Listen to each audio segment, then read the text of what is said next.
ਸਾਹਿਬ ਜੀ। श्याम वेद का शोध कर, माथा वेदांत व्यास सुनाया। कथनी वदनी बाहिरा, आपे आपन ब्रह्म जनाया। नदरी किस ना लियावई, हौ मैं अंदर भरम भुलाया। आप पुजाए जगत विच, भाव भगत दा मर्म ना पाया। तृप्त ना आवई वेद मथ, अग्नि अंदर तपत तपाया। माया दंड ना उतरै, जम दंडे दुख करवाया। नारद मुनि उपदेसिया, माथा भगवत गुण गीत कराया। बिन शरणी नह कोई तराया। नारद मुनि उपदेसिया, मात भगवत गुण गीत कराया। बिन शरणी न कोई तराया। वाहिगुरु जी का खालसा, वाहिगुरु जी की फतेह।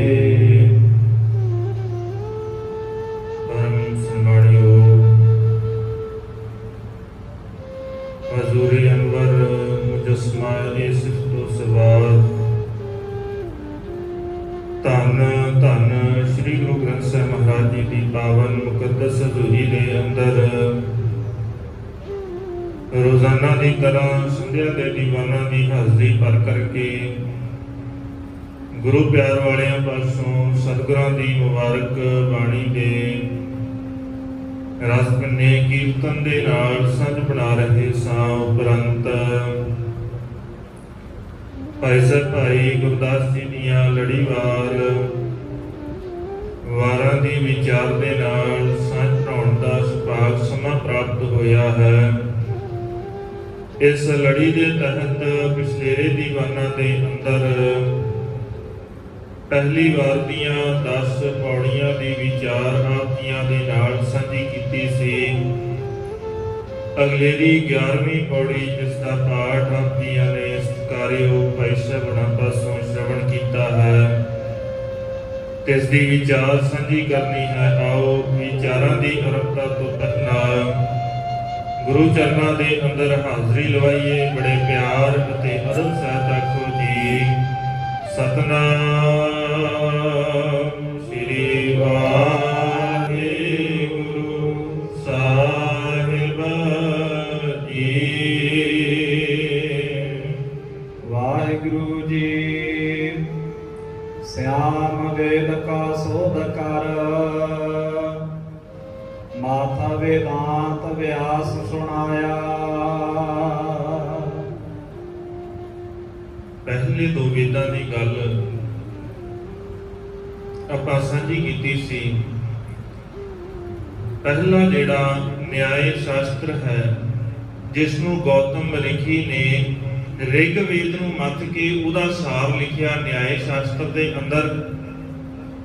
दूजा जैमन ऋषि ने यजुर्वेद की व्याख्या करके उहदा सार कट के फिर उन्हें अपना शास्त्र मीमांसा शास्त्र लिख दिता।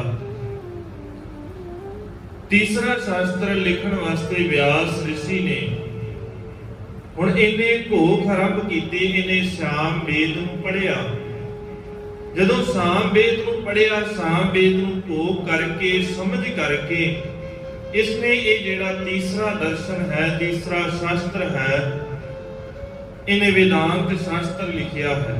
वेदांत जे उदा लफ्ज़ देखा जाए तो वेदांत उपनिषदां वास्ते भी वरतिया जाता है। उपनिषद वेदां दा सार है। वेदां दे अंत दे विच जिहड़ी रचना आउंदी है उन्होंने उपनिषद कहा जाता है। उपनिषद का भाव ਜਿਹੜਾ ਉਪ ਦਾ ਭਾਵ ਹੁੰਦਾ ਹੈ ਥੱਲੇ ਜ਼ਮੀਨ ਤੇ ਨੀਵੇਂ ਹੋ ਕਰਕੇ। ਜਿਹੜਾ ਮਨੁੱਖ, ਜਿਹੜਾ ਸੇਵਕ, ਜਿਹੜਾ ਸ਼ਾਗਿਰਦ, ਚੇਲਾ ਆਪਣੇ ਗੁਰੂ ਦੇ ਕੋਲੋਂ ਸਿੱਖਿਆ ਲੈਂਦਾ ਹੈ ਨੀਵੇਂ ਹੋ ਕਰਕੇ, ਉਹ ਜਿਹੜੀ ਸਿੱਖਿਆ ਹੈ ਉਹਨੂੰ ਉਪਨਿਸ਼ਦ ਕਿਹਾ ਜਾਂਦਾ ਹੈ। ਇਦਾਂ ਹੀ ਜਦੋਂ ਸਾਰ ਕੱਢਣ ਦੀ ਗੱਲ ਆਈ, ਵੇਦ ਵਿਆਸ ਰਿਸ਼ੀ ਨੇ ਵੇਦਾਂਤ ਲਿਖਿਆ। ਇਹਨੇ ਸਾਰੇ ਵੇਦਾਂ ਨੂੰ ਦੇਖਿਆ, ਇਹਨੂੰ ਬੜਾ ਗਿਆਨ ਸੀ ਔਰ ਉਸੇ ਗਿਆਨ ਦੇ ਵਿੱਚ ਹੀ, ਗਿਆਨ ਦੇ ਨਾਲ ਹੀ ਇਹਨੇ ਸਾਮਵੇਦ ਭੋਗ ਕਰਕੇ, ਮਤ ਕਰਕੇ ਇਹਨੇ ਵੇਦਾਂਤ ਦਰਸ਼ਨ ਲਿਖਿਆ ਹੈ। ਕਥਨੀ ਵਦਨੀ ਵਾਹਿਰਾ ਆਪੇ ਆਪਨ ਬ੍ਰਹਮ ਸਣਾਇਆ। ਔਰ ਇਹਨੇ ਇਹ ਗੱਲ ਕਹੀ ਕਿ ਉਹ ਅਕਾਲ ਪੁਰਖ ਪਰਮਾਤਮਾ ਉਹ ਕਥਨੀ ਤੇ ਬਦਨੀ ਤੋਂ ਬਾਹਰਾ ਹੈ, ਭਾਵ ਉਹਦੇ ਬਾਰੇ ਕਿਸੇ ਨੂੰ ਕੁਝ ਨਹੀਂ ਪਤਾ, ਉਹਦੇ ਬਾਰੇ ਕੁਝ ਬਿਆਨ ਕਰਨਾ ਬੜਾ ਔਖਾ ਹੈ, ਉਹਦੇ ਬਾਰੇ ਕੋਈ ਦੱਸਿਆ ਨਹੀਂ ਜਾ ਸਕਦਾ। ਉਹ ਹਮੇਸ਼ਾ ਤੋਂ ਹੈ, ਸਦੀਵੀ ਹੈ, ਸੱਚ ਹੈ, ਹਮੇਸ਼ਾ ਰਹਿਣ ਵਾਲਾ ਹੈ, ਪਰ ਉਹਦੇ ਬਾਰੇ ਕੋਈ ਇਹ ਨਹੀਂ ਕਹਿ ਸਕਦਾ ਵੀ ਹਾਂ ਭਈ ਰੱਬ ਦਾ ਅੰਤ ਇਹਦੋਂ ਹੋਇਆ ਜਾਂ ਇਹਦੋਂ ਸ਼ੁਰੂਆਤ ਹੋਈ, ਰੱਬ ਇਦਾਂ ਦਾ ਹੈ, ਕੋਈ ਇਹਨਾਂ ਗੱਲਾਂ ਨੂੰ ਬਿਆਨ ਨਹੀਂ ਕਰ ਸਕਦਾ। ਓੜਕ ਭਾਲ ਥੱਕੇ ਵੇਦ ਕਹਿਣ ਇੱਕ ਵਾਤ। ਸਤਿਗੁਰੂ ਕਹਿੰਦੇ ਵੇਦਾਂ ਨੇ ਵੀ ਇਸ ਗੱਲ ਨੂੰ ਕਿਹਾ ਹੋਇਆ ਹੈ ਕਿ ਅੰਤ ਲੱਭਦਿਆਂ ਬੜੇ ਚਲੇ ਗਏ ਸੰਸਾਰ ਤੋਂ, ਦੁਨੀਆ ਤੋਂ, ਪਰ ਅੰਤ ਨਹੀਂ ਲੱਭ ਸਕੇ।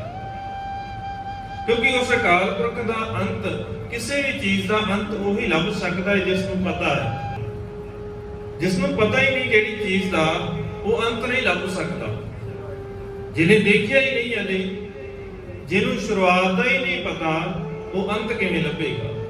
ਸਾਨੂੰ ਤੇ ਅੱਜ ਤੱਕ ਅਕਾਲ ਪੁਰਖ ਦੀ ਸ਼ੁਰੂਆਤ ਦਾ ਹੀ ਨਹੀਂ ਪਤਾ ਲੱਗਾ, ਫਿਰ ਅੰਤ ਵਾਲੇ ਪਾਸੇ ਜਾਣਾ ਤੇ ਅੰਤ ਦੀ ਗੱਲ ਕਰਨੀ ਤੇ ਮੂਰਖਤਾ ਹੀ ਹੈ। ਸਤਿਗੁਰੂ ਕਹਿੰਦੇ ਅੰਤ ਨਹੀਂ, ਤੂੰ ਆਪਣਾ ਅੰਤ ਲੱਭ, ਆਪਣੇ ਆਪ ਨੂੰ ਖੋਜ। ਰੱਬ ਦਾ ਅੰਤ ਨਹੀਂ ਲੱਭਣਾ, ਆਪਣਾ ਮੂਲ ਪਛਾਣ। ਆਪਣੇ ਮੂਲ ਦੀ ਗੱਲ ਹੈ, ਰੱਬ ਦੇ ਮੂਲ ਦੀ ਜਾਂ ਰੱਬ ਦੇ ਅੰਤ ਦੀ ਗੱਲ ਨਹੀਂ ਹੈ, ਗੁਰਬਾਣੀ ਨੇ ਕਹੀ। ਪਰ ਇਦਾਂ ਹੀ ਇਹਨਾਂ ਨੇ ਯਤਨ ਕਰਕੇ, ਸਤਿਗੁਰੂ ਕਹਿੰਦੇ ਉਸ ਮਾਲਕ ਦਾ ਅੰਤ ਨਾ ਲੱਭ ਜਿਹੜਾ ਆਦ ਸੱਚ, ਜੁਗਾਦ ਸੱਚ, ਹੈ ਵੀ ਸੱਚ, ਨਾਨਕ ਹੋਸੀ ਵੀ ਸੱਚ। ਉਹ ਕਥਨੀ ਤੇ ਬਦਨੀ ਤੋਂ ਬਾਹਰਾ ਹੈ। ਵੇਦ ਵਿਆਸ ਕਹਿੰਦਾ ਵੀ ਉਹਦੇ ਬਾਰੇ ਕੁਝ ਵੀ ਬਿਆਨ ਕਰਨਾ ਬੜਾ ਔਖਾ ਹੈ, ਉਹ ਬ੍ਰਹਮ ਹੈ। ਬਸ ਇਸੇ ਗੱਲ ਨੇ ਭੁਲੇਖਾ ਪਾ ਦਿੱਤਾ। ਇਥੋਂ ਤੱਕ ਤੇ ਠੀਕ ਸੀ ਵੀ ਰੱਬ ਦੇ ਬਾਰੇ ਕਿਸੇ ਨੂੰ ਕੁਝ ਨਹੀਂ ਪਤਾ, ਕੋਈ ਜਾਣਦਾ ਨਹੀਂ, ਪਰ ਅੱਗੇ ਗਲਤ ਕਰ ਗਿਆ। ਆਪੇ ਆਪਨ ਬ੍ਰਹਮ ਜਨਾ, ਆਪਣੇ ਆਪ ਨੂੰ ਹੀ ਬ੍ਰਹਮ ਕਹਿਣਾ ਸ਼ੁਰੂ ਕਰ ਦਿੱਤਾ ਕਿ ਮੈਂ ਹੀ ਰੱਬ ਹਾਂ। ਕਿਉਂਕਿ ਉਸ ਰੱਬ ਬਾਰੇ ਤੇ ਕਿਸੇ ਨੂੰ ਪਤਾ ਨਹੀਂ, ਇਹਨੇ ਕਹਿਣਾ ਸ਼ੁਰੂ ਕਰ ਦਿੱਤਾ ਕਿ ਮੈਂ ਹੀ ਅਸਲ ਦੇ ਵਿੱਚ ਰੱਬ ਹਾਂ, ਮੈਂ ਹੀ ਬ੍ਰਹਮ ਹਾਂ, ਤੇ ਇਹਨੇ ਆਪਣੀ ਹੀ ਪੂਜਾ ਸ਼ੁਰੂ ਕਰਵਾ ਲਈ ਹੈ। ਨਾਦਰੇ ਕਿਸੈ ਨਾ ਲਿਆਵਾਈ, ਹਉ ਮੈਂ ਅੰਦਰ ਭਰਮ ਭੁਲਾਇਆ। ਹੁਣ ਉਹ ਰੱਬ ਦਿਖਦਾ ਤੇ ਹੈ ਨਹੀਂ ਕਿਸੇ ਨੂੰ,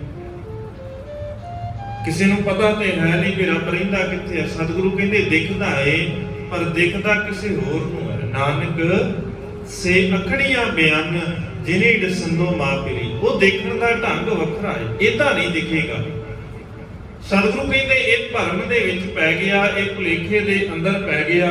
ਭਾਈ ਗੁਰਦਾਸ ਜੀ ਕਹਿੰਦੇ ਇਹਨੂੰ ਭੁਲੇਖਾ ਪੈ ਗਿਆ, ਭਰਮ ਪੈ ਗਿਆ ਕਿ ਰੱਬ ਤਾਂ ਦਿਖਦਾ ਨਹੀਂ। ਇਹਨੇ ਆਪਣੇ ਆਪ ਨੂੰ ਰੱਬ ਕਹਿ ਕਰਕੇ, ਬ੍ਰਹਮ ਕਹਿ ਕਰਕੇ ਪੂਜਾ ਕਰਵਾਉਣੀ ਸ਼ੁਰੂ ਕਰ ਦਿੱਤੀ। ਇਸੇ ਗੱਲ ਦਾ ਭਰਮ ਅੱਜ ਵੀ ਤੇ ਕਈਆਂ ਨੂੰ ਪਿਆ ਹੋਇਆ। ਸਮੇਂ ਦੇ ਨਾਲ ਇਦਾਂ ਦਾ ਭਰਮ, ਇੱਕ ਪਾਸੇ ਉਹ ਨੇ ਜਿਹੜੇ ਸੱਚਮੁੱਚ ਬ੍ਰਹਮ ਦਾ ਰੂਪ ਹੋ ਗਏ, ਜਿਹਦੇ ਵਾਸਤੇ ਸਤਿਗੁਰੂ ਧੰਨ ਗੁਰੂ ਅਰਜਨ ਸਾਹਿਬ ਮਹਾਰਾਜ ਵਾਸਤੇ ਭੱਟਾਂ ਦੇ ਸੂਈਆਂ ਦੇ ਅੰਦਰ ਭੱਟ ਸਾਹਿਬਾਨਾਂ ਨੇ ਲਫ਼ਜ਼ ਵਰਤੇ, ਗੁਰੂ ਅਰਜਨ ਪ੍ਰਤੱਖ ਹਰ। ਪਰ ਸਤਿਗੁਰੂ ਜਦੋਂ ਲਫ਼ਜ਼ ਵਰਤੇ ਨੇ ਆਪਣੇ ਵਾਸਤੇ, ਉਦੋਂ ਮਾਲਕ ਕਹਿੰਦੇ ਮੈਨੂੰ ਕੁਝ ਵੀ ਨਹੀਂ ਪਤਾ, ਮੈਂ ਤਿੰਨ ਗੁਣ ਆਰੇ ਕੋ ਗੁਣ ਨਹੀਂ ਆਪੇ ਦਸ ਪਇਓ। ਸਤਿਗੁਰੂ ਮੇਰੇ ਕੋਲ ਗੁਣ ਨਹੀਂ। ਭੱਟ ਸਾਹਿਬ ਕਹਿ ਰਹੇ ਨੇ ਸਤਿਗੁਰੂ ਧੰਨ ਗੁਰੂ ਅਰਜਨ ਸਾਹਿਬ ਮਹਾਰਾਜ ਆਪ ਬ੍ਰਹਮ ਦਾ ਰੂਪ ਨੇ, ਆਪ ਅਕਾਲ ਪੁਰਖ ਦਾ ਰੂਪ ਨੇ। ਪਰ ਵਿਆਸ ਰਿਸ਼ੀ ਨੂੰ ਇਹ ਭੁਲੇਖਾ ਪੈ ਗਿਆ। ਗਿਆਨਵਾਨ ਬਹੁਤ ਹੈ, ਗਿਆਨ ਹਰੇਕ ਪ੍ਰਕਾਰ ਦਾ ਹੈ, ਹਰੇਕ ਸ਼ਾਸਤਰ ਦਾ ਗਿਆਨ ਹੈ ਇਹਨੂੰ, ਹਰੇਕ ਧਾਰਮਿਕ ਗ੍ਰੰਥ ਦਾ ਗਿਆਨ ਹੈ ਇਹਨੂੰ, ਵੇਦਾਂ ਦਾ ਗਿਆਨ ਹੈ। ਪਰ ਉਸੇ ਗਿਆਨ ਦੇ ਕਰਕੇ ਹੀ ਇਹਨੂੰ ਭੁਲੇਖਾ ਪੈ ਗਿਆ। ਆਪ ਪੁਜਾਏ ਜਗਤ ਵਿੱਚ ਭਾਉ ਭਗਤ ਦਾ ਮਰਮ ਨਾ ਪਾਇਆ। ਤੇ ਜਿਹੜਾ ਆਪਣੀ ਪੂਜਾ ਕਰਵਾਉਣ ਲੱਗ ਜਾਵੇ ਨਾ, ਫਿਰ ਉਹਦੇ ਅੰਦਰ ਰੱਬ ਜੀ ਵਾਸਤੇ ਪ੍ਰੇਮ ਨਹੀਂ ਰਹਿੰਦਾ। ਕਿਉਂਕਿ ਜਿਹੜਾ ਆਪਣੇ ਆਪ ਨੂੰ ਉੱਚਾ ਸਮਝਣ ਲੱਗ ਗਿਆ, ਫਿਰ ਜਿਹਨੇ ਆਪਣੇ ਆਪ ਨੂੰ ਹੀ ਕਹਿਣਾ ਸ਼ੁਰੂ ਕਰ ਦਿੱਤਾ ਕਿ ਮੈਂ ਹੀ ਰੱਬ ਆ, ਮੈਂ ਹੀ ਬ੍ਰਹਮ ਆ, ਅਹੰ ਬ੍ਰਹਮਸਮੀ ਕਹਿਣ ਵਾਲੇ ਵੀ ਇੱਥੇ ਨੇ, ਅਨਲ ਹੱਕ ਦਾ ਨਾਰਾ ਦੇਣ ਵਾਲੇ ਵੀ ਇੱਥੇ ਨੇ। ਪਰ ਜਿਹੜੇ ਅਨਲ ਹੱਕ ਦਾ ਨਾਰਾ ਦੇ ਰਿਹਾ ਏ ਉਹ ਅਸਲ ਦੇ ਵਿੱਚ ਸੱਚਮੁੱਚ ਜੁੜਿਆ ਹੋਇਆ ਹੈ, ਸੱਚਮੁੱਚ ਉਹਨੇ ਸਮਝਿਆ ਹੋਇਆ। ਪਰ ਇੱਥੇ ਗੱਲ ਹੋਰ ਹੈ, ਜੇ ਬਿਆਸ ਕਹਿ ਰਿਹਾ ਹੈ ਕਿ ਮੈਂ ਬ੍ਰਹਮ ਆ, ਤੇ ਇੱਥੇ ਸਿਰਫ ਉਹਦੇ ਗਿਆਨ ਦੇ ਅੰਦਰੋਂ ਉਪਜੀ ਹੋਈ ਹਉਮੈ ਆ। ਕਿਉਂਕਿ ਉਹਨੂੰ ਇੱਕ ਗੱਲ ਸਮਝ ਆ ਗਈ ਕਿ ਰੱਬ ਨੂੰ ਕਿਸੇ ਨੇ ਨਹੀਂ ਦੇਖਿਆ, ਤੇ ਜਦੋਂ ਰੱਬ ਨੂੰ ਕਿਸੇ ਨੇ ਦੇਖਿਆ ਫਿਰ ਉਹਨੇ ਆਪਣੇ ਆਪ ਨੂੰ ਹੀ ਰੱਬ ਕਹਿਣਾ ਸ਼ੁਰੂ ਕਰ ਦਿੱਤਾ, ਆਪਣੇ ਆਪ ਨੂੰ ਹੀ ਬ੍ਰਹਮ ਕਹਿਣਾ ਸ਼ੁਰੂ ਕਰ ਦਿੱਤਾ ਕਿ ਸਾਰਾ ਕੁਝ ਮੈਂ ਆਪ ਹੀ, ਇਹ ਜੋ ਵੀ ਹੋ ਰਿਹਾ ਇੱਥੇ ਸੰਸਾਰ ਦੇ ਉੱਤੇ ਉਹ ਮੈਂ ਹੀ ਕਰ ਰਿਹਾ। ਕਿਉਂਕਿ ਗਿਆਨ ਦੇ ਕਰਕੇ ਅੰਦਰ ਹਉਮੈ ਆ ਗਈ। ਤੇ ਸਤਿਗੁਰੂ ਕਹਿੰਦੇ ਫਿਰ ਜਿਹਦੇ ਅੰਦਰ ਪੜ੍ਹ ਕੇ ਗਿਆਨ, ਪੜ੍ਹ ਕੇ ਵੀ ਕੁਝ ਹਾਸਲ ਕਰਕੇ ਸੱਚ ਦੀ ਖੋਜ ਕਰਦਿਆਂ ਜੇ ਕੁਝ ਪਤਾ ਲੱਗ ਗਿਆ ਤੇ ਮਨ ਦੇ ਅੰਦਰ ਕਿਤੇ ਹੰਕਾਰ ਆ ਗਿਆ, ਲਾਲਚ ਆ ਗਿਆ, ਸਤਿਗੁਰੂ ਕਹਿੰਦੇ ਫਿਰ ਉਹ ਸਿਆਣਾ ਨਹੀਂ ਹੋ ਸਕਦਾ। ਉਹ ਆਪਣੇ ਆਪ ਨੂੰ ਬ੍ਰਹਮ ਤੇ ਕੀ ਕਹੇਗਾ, ਫਿਰ ਉਹ ਆਪਣੇ ਆਪ ਨੂੰ ਸਿਆਣਾ ਅਖਵਾਉਣ ਦਾ ਵੀ ਹੱਕਦਾਰ ਨਹੀਂ। ਉਹਦੇ ਵਾਸਤੇ ਮਾਲਕ ਲਫ਼ਜ਼ ਵਰਤਦੇ ਨੇ, ਪੜਿਆ ਮੂਰਖ ਆਖੀ ਹੈ ਜਿਸ ਲੱਭ ਲੋਭ ਅਹੰਕਾਰ। ਜਿਹਦੇ ਕੋਲ ਲਾਲਚ ਹੈ, ਜਿਹਦੇ ਹਿਰਦੇ ਦੇ ਅੰਦਰ ਲੋਭ ਹੈ, ਜਿਹਦੇ ਅੰਦਰ ਹੰਕਾਰ ਆ ਗਿਆ ਗਿਆਨ ਦੇ ਕਰਕੇ, ਸਤਿਗੁਰੂ ਕਹਿੰਦੇ ਫਿਰ ਉਹ ਤੇ ਮੂਰਖ ਹੈ, ਸਿਆਣਾ ਤਾਂ ਨਹੀਂ ਹੋ ਸਕਦਾ। ਇੱਥੇ ਬੜੇ ਨੇ ਜਿਨ੍ਹਾਂ ਨੇ ਦਾਅਵੇ ਕੀਤੇ ਨੇ ਅਸੀਂ ਰੱਬ ਹਾਂ, ਬੜਿਆਂ ਨੇ ਕਿਹਾ, ਅੱਜ ਵੀ ਹੈਗੇ ਨੇ ਇਦਾਂ ਦੇ ਜਿਹੜੇ ਕਹਿੰਦੇ ਅਸੀਂ ਹੀ ਰੱਬ ਹਾਂ, ਸਾਰਾ ਕੁਝ ਸਾਡੇ ਤੋਂ ਹੀ ਚੱਲਦਾ ਹੈ। ਅੱਜ ਵੀ ਹੈਗੇ ਨੇ, ਇਹ ਨਹੀਂ ਕਿ ਉਦਾਂ ਨਹੀਂ ਸੀ। ਬਿਆਸ ਰਿਸ਼ੀ ਕਹਿੰਦਾ ਹੈ ਵੀ ਸਾਰਾ ਕੁਝ ਮੈਂ ਆ, ਮੈਂ ਹੀ ਬ੍ਰਹਮ ਆ, ਤੇ ਮੇਰੇ ਕਰਕੇ ਹੀ ਇਹ ਸੰਸਾਰ ਚੱਲਦਾ ਹੈ। ਤ੍ਰਿਪਤਨ ਆਵਈ ਵੇਦ ਮਥ ਅਗਨੀ ਅੰਦਰ ਤਪਤ ਤਪਾਇਆ। ਪਰ ਇਸ ਭਰਮ ਦੇ ਅੰਦਰ ਬਹੁਤਾ ਸਮਾਂ ਨਹੀਂ ਰਹਿ ਪਾਇਆ। ਬਿਆਸ ਰਿਸ਼ੀ ਬਹੁਤਾ ਸਮਾਂ ਇਸ ਭਰਮ 'ਚ ਨਹੀਂ ਰਹਿ ਪਾਇਆ ਵੀ ਮੈਂ ਬ੍ਰਹਮ ਆ। ਇੱਥੇ ਕਈ ਏਦਾਂ ਦੇ ਨੇ ਸਾਰੀ ਜ਼ਿੰਦਗੀ ਕੱਢ ਦਿੱਤੀ ਉਹਨਾਂ ਨੇ ਇਹੀ ਕਹਿ ਕੇ ਵੀ ਅਸੀਂ ਹੀ ਬ੍ਰਹਮ ਆ, ਅਸੀਂ ਰੱਬ ਆ। ਵੇਦ ਬਿਆਸ ਨੂੰ ਥੋੜੇ ਸਮੇਂ 'ਚ ਹੀ ਪਤਾ ਲੱਗ ਗਿਆ ਵੀ ਨਹੀਂ, ਉਹ ਅੰਦਰੋਂ ਤਪਣ ਲੱਗ ਗਿਆ। ਹਉਮੈ ਦੀ ਅੱਗ ਦੇ ਵਿੱਚ, ਤ੍ਰਿਸ਼ਨਾ ਦੀ ਅੱਗ ਦੇ ਵਿੱਚ ਅੰਦਰੋਂ ਤਪਦਾ ਏ। ਉਹਨੂੰ ਪਤਾ ਲੱਗ ਗਿਆ ਵੀ ਜੋ ਮੈਂ ਕਰ ਰਿਹਾ ਅਸਲ 'ਚ ਇਹ ਠੀਕ ਨਹੀਂ ਆ, ਤ੍ਰਿਪਤੀ ਨਹੀਂ ਆ ਰਹੀ, ਸੰਤੋਖ ਨਹੀਂ ਆ ਰਿਹਾ, ਸਹਿਜ ਨਹੀਂ ਆ ਰਿਹਾ। ਗਿਆਨ ਤੇ ਬੜਾ ਇਕੱਠਾ ਕਰ ਲਿਆ, ਤਾਂ ਹੀ ਤਾਂ ਮਾਲਕ ਨੇ ਕਿਹਾ ਸੀ ਗਿਆਨ ਕਿੰਨਾ ਕੁ ਇਕੱਠਾ ਕਰ ਲਏਗਾ। ਸਹਿਸ ਸਿਆਣਪ ਲੱਖ ਹੋਏ ਤਾਂ ਇੱਕ ਨਾ ਚੱਲੇ ਨਾਲ। ਬਾਹਰ ਦੀਆਂ ਸਿਆਣਪਾਂ ਦੇ ਨਾਲ, ਬਾਹਰ ਦੇ ਗਿਆਨ ਦੇ ਨਾਲ ਤੇਰਾ ਹਿਰਦਾ ਸ਼ਾਂਤ ਨਹੀਂ ਹੋਵੇਗਾ। ਜ਼ਰੂਰੀ ਨਹੀਂ ਹੈ ਕਿ ਜਿਹਦੇ ਕੋਲ ਬਹੁਤ ਗਿਆਨ ਹੈ ਉਹ ਟਿਕਿਆ ਹੋਇਆ ਵੀ ਹੈ, ਜਿਹਦੇ ਕੋਲ ਗੁਰਬਾਣੀ ਦਾ ਬੜਾ ਗਿਆਨ ਹੈ ਉਹ ਟਿਕਿਆ ਹੋਇਆ ਵੀ ਹੈ, ਜਿਹਨੇ ਭਾਈ ਗੁਰਦਾਸ ਜੀ ਦੀਆਂ ਵਾਰਾਂ ਪੜ੍ਹ ਲਈਆਂ ਉਹ ਟਿਕਿਆ ਹੋਇਆ। ਜ਼ਰੂਰੀ ਨਹੀਂ ਹੈਗਾ। ਗਿਆਨ ਹੋਣਾ ਇੱਕ ਵੱਖਰੀ ਚੀਜ਼ ਹੈ, ਹਿਰਦੇ ਦੇ ਅੰਦਰ ਦਾ ਟਿਕਾਅ ਹੋਣਾ ਇੱਕ ਵੱਖਰੀ ਚੀਜ਼ ਹੈ। ਗਿਆਨ ਬੜਿਆਂ ਕੋਲ ਇੱਥੇ ਵੇਖੀਏ ਨਾ, ਗਿਆਨ ਬੜਾ ਏ, ਪਰ ਜਦੋਂ ਬੋਲਦੇ ਨੇ ਉਸੇ ਵੇਲੇ ਪਤਾ ਲੱਗ ਜਾਂਦਾ ਵੀ ਅੰਦਰ ਕਿੰਨਾ ਕੁ ਟਿਕਿਆ ਹੋਇਆ, ਸਹਿਜ ਨਹੀਂ ਹੈ। ਸਤਿਗੁਰੂ ਕਹਿੰਦੇ ਜਦੋਂ ਤੱਕ ਤੇਰੇ ਹਿਰਦੇ ਦੇ ਅੰਦਰ ਟਿਕਾਅ ਹੀ ਨਹੀਂ ਹੈ ਤੇ ਫਿਰ ਤੇਰਾ ਪੜਿਆ ਹੋਇਆ ਕਿਸੇ ਲੇਖੇ ਨਹੀਂ। ਫਿਰ ਤਾਂ ਹੰਕਾਰ ਹੈ ਤੇ ਹੰਕਾਰੀ ਤਾਂ ਫਿਰ ਇੱਥੇ ਪ੍ਰਵਾਨ ਨਹੀਂ ਹੈ। ਹਉਮੈ ਨਾਮੈ ਨਾਲ ਵਿਰੋਧ ਹੈ, ਦੋਏ ਨਾ ਬਸੈ ਇੱਕ ਥਾਂ। ਹਉਮੈ ਤੇ ਨਾਮ ਦਾ ਤੇ ਵਿਰੋਧ ਹੈ। ਜਿੱਥੇ ਹਉਮੈ ਆ ਗਈ ਉੱਥੇ ਗਿਆਨ ਨਹੀਂ। ਫਿਰ ਜੇ ਗਿਆਨ ਬਹੁਤ ਹੈ ਕੋਈ ਚੱਕਰ ਨਹੀਂ ਹੈ, ਗਿਆਨ ਹੈ ਨਾਲ ਤੇ ਨਾਲ ਆ ਗਈ ਹਉਮੈ ਤੇ ਸਤਿਗੁਰੂ ਕਹਿੰਦੇ ਫਿਰ ਤੇਰਾ ਪੜਿਆ ਹੋਇਆ ਕਿਸੇ ਕੰਮ ਨਹੀਂ। ਤੇ ਜੇ ਤੇਰੇ ਕੋਲ ਗਿਆਨ ਨਹੀਂ ਵੀ ਹੈ, ਤੂੰ ਬਹੁਤਾ ਨਹੀਂ ਪੜਿਆ ਹੋਇਆ, ਗੁਰੂ ਦੀ ਸ਼ਰਨ 'ਚ ਆ ਗਿਆ ਹੈ ਨਾ, ਜੇ ਤੈਨੂੰ ਉਹ ਅਸਲ ਗੱਲ ਸਿੱਖ ਲਈ, ਤੂੰ ਪਾਖਿਆ ਭਾਉ ਅਪਾਰ ਵਾਲੀ, ਮਾਲਕ ਦੀ ਬੋਲੀ ਪ੍ਰੇਮ ਵਾਲੀ ਹੈ, ਜੇ ਉਹ ਭਾਵਨਾ ਦੀ ਗੱਲ ਸਿੱਖ ਲਈ, ਸਤਿਗੁਰੂ ਕਹਿੰਦੇ ਫਿਰ ਇੱਥੇ ਉਹ ਪ੍ਰਵਾਨ ਹੋਏ ਨੇ। ਜਿਨ੍ਹਾਂ ਦੇ ਕੋਲ ਭਾਵਨਾ ਆ ਗਈ ਉਹ ਪ੍ਰਵਾਨ ਹੋਏ ਨੇ। ਇੱਥੇ ਇੱਕ ਤਾਂ ਸਤਿਗੁਰਾਂ ਨੇ ਸਾਨੂੰ ਇਹ ਸਿਆਣਪ ਦਿੱਤੀ ਹੈ। ਗੁਰੂ ਦੀ ਸਿਆਣਪ ਜਿਹੜੀ ਹੈ, ਭਾਵਨਾ ਹੋਣੀ ਚਾਹੀਦੀ ਹੈ, ਸ਼ਰਧਾ ਹੋਣੀ ਚਾਹੀਦੀ ਹੈ, ਪਰ ਜਿਹਦੇ ਉੱਤੇ ਸ਼ਰਧਾ ਹੈ। ਅਕਸਰ ਕਿਹਾ ਜਾਂਦਾ ਹੈ ਕਿ ਅੰਨੀ ਸ਼ਰਧਾ ਨਹੀਂ ਹੋਣੀ ਚਾਹੀਦੀ। ਨਹੀਂ, ਸ਼ਰਧਾ ਅੰਨੀ ਹੋਣੀ ਚਾਹੀਦੀ। ਸ਼ਰਧਾ ਦੇ ਵਿੱਚ ਸਿਆਣਪ ਨਹੀਂ ਹੋਣੀ ਚਾਹੀਦੀ, ਪਰ ਜਿਹਦੇ ਉੱਤੇ ਸ਼ਰਧਾ ਹੈ ਉਹ ਅੰਨਾ ਨਹੀਂ ਹੋਣਾ ਚਾਹੀਦਾ। ਇਸ ਗੱਲ ਦਾ ਖਿਆਲ ਕਰੀ। ਇੱਥੇ ਸ਼ਰਧਾ ਅੰਨੀ ਰੱਖਣੀ ਪਏਗੀ। ਅੰਨੀ ਸ਼ਰਧਾ ਹੈ ਨਾ, ਤੇ ਜਦੋਂ ਸਤਿਗੁਰੂ ਆਵਾਜ਼ ਮਾਰਦੇ ਨੇ ਵੀ ਮੈਨੂੰ ਇੱਕ ਸੀਸ ਦੀ ਲੋੜ ਹੈ, ਅਜੇ ਇੰਨੀ ਗੱਲ ਨਿਕਲਦੀ ਹੈ, ਭਾਈ ਦਇਆ ਸਿੰਘ ਜੀ ਆ ਜਾਂਦੇ ਆ। ਹੁਣ ਇਹ ਅੰਨੀ ਸ਼ਰਧਾ ਸੀ ਨਾ ਵੀ ਆਪਣਾ ਸੀਸ ਦੇਣ ਵਾਸਤੇ ਵੀ। ਹੁਣ ਦੂਜੇ ਪਾਸੇ ਸਿਆਣਪ ਹੈ ਸ਼ਰਧਾ ਦੇ ਵਿੱਚ। ਭਾਈ ਡੱਲੇ ਨੂੰ ਕਿਹਾ ਜਦੋਂ, ਹੁਣ ਉੱਥੇ ਸਿਆਣਪ ਹੈ ਵੀ ਨਾ ਇਦਾਂ ਕਿਵੇਂ ਹੋ ਸਕਦਾ ਹੈ, ਜੰਗ ਦੇ ਮੈਦਾਨ ਦੇ ਅੰਦਰ ਤੇ ਲੜਦਿਆਂ ਮੌਤ ਹੋ ਜਾਏ ਵੱਖਰੀ ਗੱਲ ਹੈ, ਪਰ ਦੂਜੇ ਪਾਸੇ ਅੰਨੀ ਸ਼ਰਧਾ ਹੈ ਭਾਈ ਵੀਰ ਸਿੰਘ ਤੇ ਧੀਰ ਸਿੰਘ ਦੇ ਵਿੱਚ। ਉਸੇ ਵੇਲੇ ਆ ਜਾਂਦੇ। ਸ਼ਰਧਾ ਅੰਨੀ ਹੋਣੀ ਚਾਹੀਦੀ ਹੈ। ਸ਼ਰਧਾ ਦੇ ਅੰਦਰ ਕੋਈ ਸਿਆਣਪ ਨਹੀਂ ਚਾਹੀਦੀ। ਸ਼ਰਧਾ ਅੰਨੀ ਆ ਨਾ।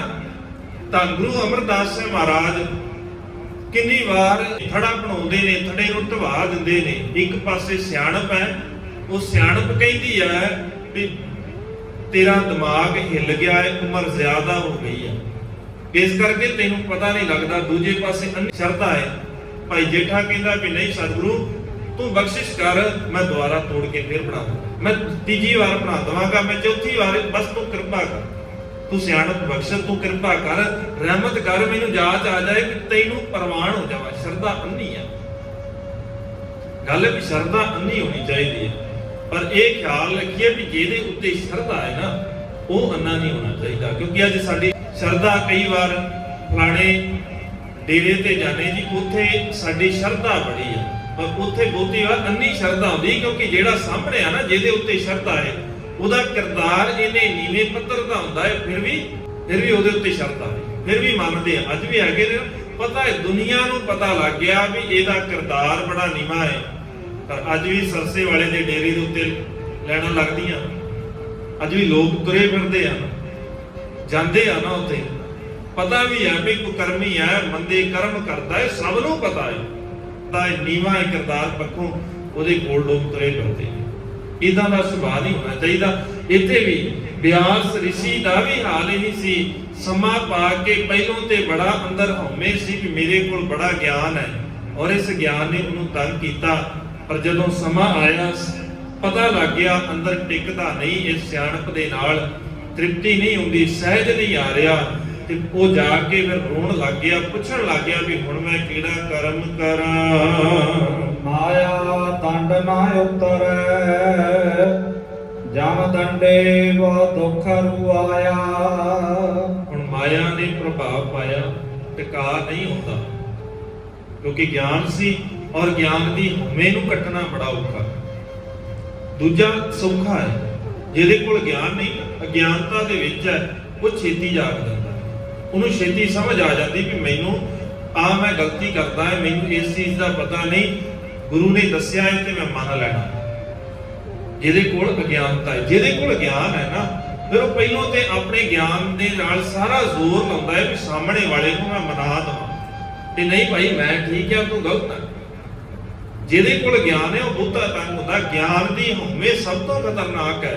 ਬਾਕੀ ਚੀਜ਼ਾਂ ਦੀ ਹਉਮੈ ਜਿਹੜੀ ਹੈ, ਹੰਕਾਰ, ਕਿਸੇ ਨੂੰ ਧਨ ਦਾ ਹੰਕਾਰ ਸੀ, ਗਿਆਨ ਆ ਗਿਆ ਵੀ ਇਹ ਧਨ ਨਾਲ ਨਹੀਂ ਜਾਣਾ, ਧਨ ਦਾ ਹੰਕਾਰ ਚਲਾ ਗਿਆ, ਖਤਮ ਹੋ ਗਿਆ। ਪਰਿਵਾਰ ਦਾ ਹੰਕਾਰ ਸੀ, ਪਤਾ ਲੱਗ ਗਿਆ ਵੀ ਇੱਥੇ ਬੜੇ ਵੱਡੇ ਪਰਿਵਾਰਾਂ ਵਾਲੇ ਨੇ, ਗਿਆਨ ਦੇ ਨਾਲ ਸਮਝ ਆ ਗਈ ਕਿ ਪਰਿਵਾਰ ਨੇ ਨਾਲ ਨਹੀਂ ਰਹਿਣਾ, ਪਰਿਵਾਰ ਦਾ ਹੰਕਾਰ ਖਤਮ ਹੋ ਗਿਆ। ਸਰੀਰ ਦਾ ਹੰਕਾਰ ਸੀ, ਤਾਕਤ ਦਾ, ਪਤਾ ਲੱਗ ਗਿਆ ਵੀ ਇੱਥੇ ਬੜੇ ਤਾਕਤਵਰ ਸਨ, ਸਮੇਂ ਦੇ ਨਾਲੋਂ ਵੀ ਖਤਮ ਹੋ ਗਏ, ਮੈਂ ਵੀ ਹੋ ਜਾਣਾ। ਸਰੀਰ ਦਾ ਹੰਕਾਰ ਖਤਮ ਹੋ ਗਿਆ। ਸਾਰਾ ਕੁਝ ਖਤਮ ਹੋ ਸਕਦਾ ਹੈ ਗਿਆਨ ਦੇ ਨਾਲ। ਸਾਰਿਆਂ ਤੋਂ ਔਖਾ ਹੈ ਗਿਆਨ ਦਾ ਹੰਕਾਰ ਖਤਮ ਕਰਨਾ। ਔਰ ਮੈਂ ਅਕਸਰ ਬੇਨਤੀ ਕਰਦਾ, ਫਿਰ ਗਿਆਨ ਦੇ ਹੰਕਾਰ ਨੇ ਇੱਥੋਂ ਤੱਕ ਸਾਨੂੰ ਪਹੁੰਚਾ ਦੇਣਾ ਹੁੰਦਾ ਹੈ ਵੀ ਸਾਡੇ ਕੋਲ ਬੜਾ ਗਿਆਨ ਹੈ, ਅਸੀਂ ਇਸ ਗਿਆਨ ਦੇ ਨਾਲ ਹੰਕਾਰ ਨੂੰ ਦੂਰ ਕਰ ਦਿੱਤਾ, ਫਿਰ ਉਸੇ ਹੀ ਗੱਲ ਦਾ ਹੰਕਾਰ ਹੈ ਕਿ ਸਾਡੇ ਕੋਲ, ਸਾਡੇ ਜੀਵਨ ਦੇ ਅੰਦਰ ਹੰਕਾਰ ਨਹੀਂ ਹੈਗਾ। ਇਦਾਂ ਹੀ ਬਿਆਸ ਰਿਸ਼ੀ ਦਾ ਵੀ ਇਹੀ ਹਾਲ ਸੀ। ਮਾਇਆ ਦੰਡ ਨਾ ਉਤਰੈ, ਤੇ ਮਾਇਆ ਦਾ ਜਿਹੜਾ ਉਹ ਪ੍ਰਭਾਵ ਹੈ ਉਹ ਹਿਰਦੇ ਦੇ ਅੰਦਰੋਂ ਜਾਂਦਾ ਨਹੀਂ ਹੈ। ਨਾਰਦ ਮੁਨੇ ਉਪਦੇਸਿਆ, ਮਾਤ ਭਗਵਤ ਗੁਣ ਗੀਤ ਕਰਾਇਆ। ਜਦੋਂ ਇਹ ਤਰਲੇ ਮਾਰਦਾ ਫਿਰਦਾ ਹੈ ਵੀ ਮੈਂ ਤੇ ਬੜਾ ਤੰਗ ਆ, ਗਿਆਨ ਤੇ ਬਹੁਤ ਹੈ ਪਰ ਟਿਕਾ ਨਹੀਂ ਹੈਗਾ, ਇਹਨੂੰ ਫਿਰ ਨਾਰਦ ਰਿਸ਼ੀ ਨੇ ਕਹਿੰਦੇ ਆ ਕੇ ਸਮਝਾਇਆ ਤੇ ਹੁਣ ਤੂੰ ਚਤੁਰ ਸ਼ਲੋਕੀ ਭਾਗਵਤ ਜਿਹੜੀ ਆ ਉਹਦਾ ਗਿਆਨ ਲੱਭ, ਉਹਨੂੰ ਮੱਥ, ਉਹਨੂੰ ਸਮਝ, ਉਹਦਾ ਸਾਰ ਦੇਖ। ਜਿਸ ਦਿਨ ਤੂੰ ਉਹਨੂੰ ਦੇਖੇਗਾ ਫਿਰ ਤੇਰੇ ਜੀਵਨ ਦੇ ਅੰਦਰ ਟਿਕਾ ਆ ਜਾਏਗਾ। ਬਿਨ ਸ਼ਰਨੀ ਨਹਿ ਕੋਏ ਤਰਾਇਆ। ਤੇ ਅੰਤ ਦੇ ਵਿੱਚ ਭਾਈ ਗੁਰਦਾਸ ਜੀ ਕਹਿੰਦੇ ਤੁਰਿਆ ਜਿੰਨਾ ਮਰਜ਼ੀ ਫਿਰ ਗਿਆਨ ਇਕੱਠਾ ਕਰਕੇ, ਕਿੰਨਾ ਕੁ ਗਿਆਨ ਇਕੱਠਾ ਕਰ ਲਏਗਾ। ਇੱਥੇ ਬਹੁਤੇ ਗਿਆਨ ਵਾਲਿਆਂ ਨੂੰ ਹੰਕਾਰ ਹੈ, ਬਹੁਤੇ ਗਿਆਨ ਵਾਲੇ ਵੀ ਤੰਗ ਨੇ। ਜੇ ਅਗਿਆਨਤਾ ਵਾਲੇ ਤੰਗ ਨੇ ਨਾ ਫਿਰ ਬਹੁਤੇ ਗਿਆਨ ਵਾਲੇ ਵੀ ਤੰਗ ਨੇ। ਜੇ ਭਾਈ ਗੁਰਦਾਸ ਜੀ ਇਹ ਗੱਲ ਕਹਿੰਦੇ ਨੇ ਨਾ, ਪ੍ਰਜਾ ਅੰਧੀ ਗਿਆਨ ਵਿਣ ਕੂੜ ਕੁਸਤ ਮੁਖੋਂ ਅਲਾਈ, ਫਿਰ ਦੂਜੇ ਪਾਸੇ ਉਹ ਵੀ ਨੇ ਜਿਹੜੇ ਗਿਆਨ ਵਾਲੇ, ਜੇ ਅਗਿਆਨਤਾ ਵਾਲੇ ਤੰਗ ਨੇ, ਜਿਨ੍ਹਾਂ ਕੋਲ ਗਿਆਨ ਨਹੀਂ ਉਹ ਤੰਗ ਨੇ ਨਾ, ਫਿਰ ਇੱਥੇ ਲਾਲ ਚੰਦ ਵਰਗੇ ਵੀ ਤੰਗ ਨੇ ਕਿਉਂਕਿ ਗਿਆਨ ਜ਼ਿਆਦਾ ਹੈ। ਇੱਥੇ ਚਤਰਦਾਸ ਵਰਗੇ ਵੀ ਤੰਗ ਨੇ ਕਿਉਂਕਿ ਗਿਆਨ ਜ਼ਿਆਦਾ ਹੈ। ਭਾਈ ਗੁਰਦਾਸ ਜੀ ਅੰਤ ਦੇ ਵਿੱਚ ਕਹਿੰਦੇ ਜਿਹੜੇ ਸ਼ਰਨ 'ਚ ਨਹੀਂ ਆਏ, ਜਿਨ੍ਹਾਂ ਦੇ ਹਿਰਦੇ ਦੇ ਅੰਦਰ ਨਿਮਰਤਾ ਨਹੀਂ ਆਈ, ਜਿਹੜੇ ਗੁਰੂ ਦੇ ਕੋਲੋਂ ਆ ਕੇ ਸਿੱਖਦੇ ਨਹੀਂ, ਜਿਨ੍ਹਾਂ ਨੇ ਆ ਕੇ ਆਪਣੀ ਸਿਆਣਪ ਨੂੰ ਛੱਡਿਆ ਨਹੀਂ, ਫਿਰ ਉਹ ਕਦੇ ਟਿਕਦੇ ਨਹੀਂ, ਉਹਨਾਂ ਦੇ ਜੀਵਨ ਦੇ ਅੰਦਰ ਆਨੰਦ ਨਹੀਂ ਹੁੰਦਾ। ਭਾਵੇਂ ਗਿਆਨ ਵਿਆਸ ਰਿਸ਼ੀ ਵਾਂਗ ਬਹੁਤ ਜ਼ਿਆਦਾ ਹੋਵੇ, ਵੇਦਾਂ ਨੂੰ ਮੱਥ ਕਰਕੇ ਸ਼ਾਸਤਰ ਲਿਖ ਦਿੱਤੇ ਹੋਣ, ਜਿੰਨਾ ਮਰਜ਼ੀ ਗਿਆਨ ਇਕੱਠਾ ਕਰ ਲਵੇ, ਪਰ ਟਿਕਾ ਨਹੀਂ ਆਏਗਾ। ਟਿਕਾ ਉਸ ਦਿਨ ਆਏਗਾ ਜਿਸ ਦਿਨ ਹਿਰਦੇ ਦੇ ਅੰਦਰ ਜਿਨ ਪ੍ਰੇਮ ਕੀਓ ਤਿਨ ਹੀ ਪ੍ਰਭ ਪਾਇਓ। ਟਿਕਾ ਪ੍ਰੇਮ ਦੇ ਨਾਲ ਆਏਗਾ, ਹਉਮੈ ਦੇ ਨਾਲ ਨਹੀਂ, ਹੰਕਾਰ ਦੇ ਨਾਲ ਨਹੀਂ, ਦਾਅਵਿਆਂ ਦੇ ਨਾਲ ਨਹੀਂ ਵੀ ਮੇਰੇ ਕੋਲ ਬਹੁਤ ਗਿਆਨ ਹੈ, ਮੇਰੇ ਕੋਲ ਸਿਆਣਪ ਹੈ। ਸਤਿਗੁਰੂ ਕਹਿੰਦੇ ਵੀ ਸ਼ਰਨ ਚ ਆਉਣ ਦਾ ਇੱਕੋ ਹੀ ਤਰੀਕਾ ਹੈ। ਭਾਈ ਗੁਰਦਾਸ ਜੀ ਕਹਿੰਦੇ ਨੇ ਸ਼ਰਨ ਚ ਆਏਗਾ ਫਿਰ ਟਿਕਾ ਆਏਗਾ, ਫਿਰ ਸੁਖੀ ਹੋਵੇਗਾ। ਤੇ ਸ਼ਰਨ ਚ ਆਉਣ ਦਾ ਇੱਕੋ ਹੀ ਤਰੀਕਾ ਹੈ, ਇੱਕ ਤੇ ਭਰੋਸਾ ਲੈ ਕੇ ਆਵੀਂ, ਦੂਜਾ ਜੀ ਕੀ ਬਿਰਥਾ ਹੋਏ ਸੋ ਗੁਰ ਪਹਿ ਅਰਦਾਸ ਕਰ। ਤੰਗ ਹੈ ਨਾ, ਹਉਮੈ ਦੇ ਕਰਕੇ ਹਿਰਦਾ ਤੰਗ ਹੋ ਰਿਹਾ ਹੈ, ਤਪਦਾ ਹੈ। ਤੇ ਸਤਿਗੁਰੂ ਕਹਿੰਦੇ ਫਿਰ ਗੁਰੂ ਕੋਲ ਅਰਦਾਸ ਕਰੀ, ਤੇ ਅਰਦਾਸ ਕਰਨ ਲੱਗਿਆ ਇੱਕ ਸ਼ਰਤ ਹੈ, ਛਾੜ ਸਿਆਣਪ ਸਗਲ ਮਨ ਤਨ ਅਰਪਤਾ। ਸਿਆਣਪ ਛੱਡ ਕੇ ਮਨ ਤੇ ਤਨ ਗੁਰੂ ਚਰਨਾਂ ਦੇ ਅੰਦਰ ਲਿਆ ਕੇ ਟਿਕਾ ਦੇਵੀਂ, ਸੁਖ ਆ ਜਾਏਗਾ, ਟਿਕਾ ਆ ਜਾਏਗਾ। ਸਤਿਗੁਰੂ ਬਖਸ਼ਿਸ਼ ਕਰਨ। ਵਿਚਾਰਾ ਕਰਦੇ ਆ ਬੇਅੰਤ ਭੁੱਲਾਂ ਹੋ ਗਈਆਂ, ਹੋਣਗੀਆਂ, ਸਤਿਗੁਰੂ ਕਿਰਪਾ ਕਰਕੇ ਬਖਸ਼ ਲੈਣ। ਗੁਰੂ ਕੀ ਸੰਗਤ ਬਖਸ਼ਣ ਯੋਗ ਹੈ, ਬਖਸ਼ ਲੈਣਾ ਜੀ। ਬੁਲਾਓ ਜੀ, ਫਤਿਹ ਆਖੋ ਜੀ। ਵਾਹਿਗੁਰੂ ਜੀ ਕਾ ਖਾਲਸਾ, ਵਾਹਿਗੁਰੂ ਜੀ ਕੀ ਫਤਿਹ।